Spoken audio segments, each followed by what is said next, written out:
Hello everyone, আসসালামু আলাইকুম। কেমন আছেন সবাই? আশা করি ভালো আছেন। আলহামদুলিল্লাহ, আমরাও ভালো আছি। আজ আপনাদের দেখাবো খাসির তিল কলিজা কীভাবে আপনারা ভুনা করে রান্না করে খাবেন। অনেকেই কিন্তু খাসির তিল কলিজা খেতে পারে না, তাদের জন্য আজকের আমার এই টিপস রেসিপি। দেখতেই পাচ্ছেন, প্রথমে আমরা কিন্তু তিল কলিজাগুলো একটু ভাপিয়ে নিয়েছি। আপনারা চাইলে ভাপাতেও পারেন, আবার না ভাপাতেও পারেন। আর যারা খেতে পারে না তারা কিন্তু অবশ্যই একটু ভাপিয়ে নেবেন। এখন আমরা চুলাতে আবারও কড়াইটা বসিয়ে পরিমাণ মতো রান্নার সয়াবিন তেলটা দিয়ে দিয়েছি গোটা কয়েক গরম মশলা। তারপরে দিয়ে দিলাম পেঁয়াজ কুচিটা দিয়ে তারপরে দিয়ে দিচ্ছি আমরা একটু লবণটা পরিমাণ মতো দিয়ে তারপর পেঁয়াজটাকে আমরা একটু ভালো করে ভেজে নেব, যতক্ষণ না পেঁয়াজটা আর মশলাগুলো সুন্দরভাবে ভাজা ভাজা হয়ে না যায়। এই ভাজা ভাজা মানে লাল লাল করে পেঁয়াজটা ভেজে নিলেই কাঁচা স্মেলটা পেঁয়াজের একবারই চলে যাবে। এই জন্য আর অনেকেই কিছু খাসির কলিজা খেতে চায় না, গন্ধ আসে জন্য।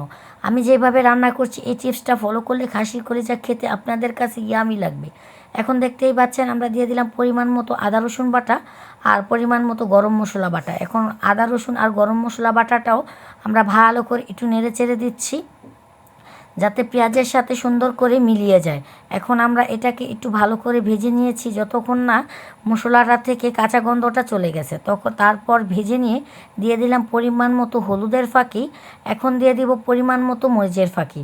আর খাসির কলিজাটা একটু ঝাল করে রান্না করলে খেতে কিন্তু এটার স্বাদ দ্বিগুণ হবে। এজন্য কিন্তু আমরা ঝাল করার জন্য শুকনো মরিচের ফাঁকিটা একটু বাড়িয়ে দিয়েছি। আপনারা যদি ঝাল খেতে না ভালোবাসেন তাহলে ঝালের পরিমাণটা একটু কমিয়ে দিলেও পারবেন।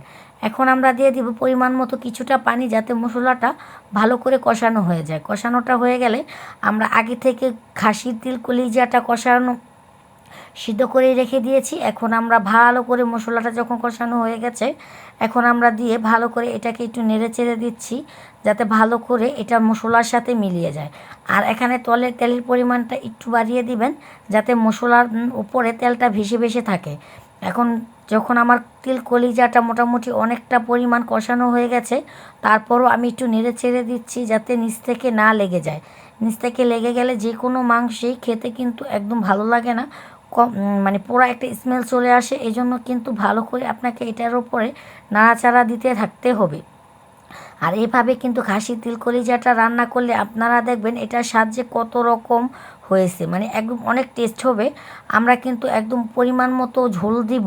আর দেখতে পাচ্ছেন এখন কিন্তু নেড়ে চেড়ে দিচ্ছি যাতে নিচে না লেগে যায়। আর আমরা কিন্তু তরকারিতে এক্সট্রা কোনো পানি ব্যবহার করিনি।